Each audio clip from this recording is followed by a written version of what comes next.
Good afternoon everyone mga guys. Ito po yung aking binibenta ngayon ulit.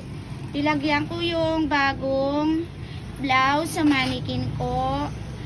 At yan ang ginawa kong model niya sa sa mannequin ko, yung blouse saka shorts pan.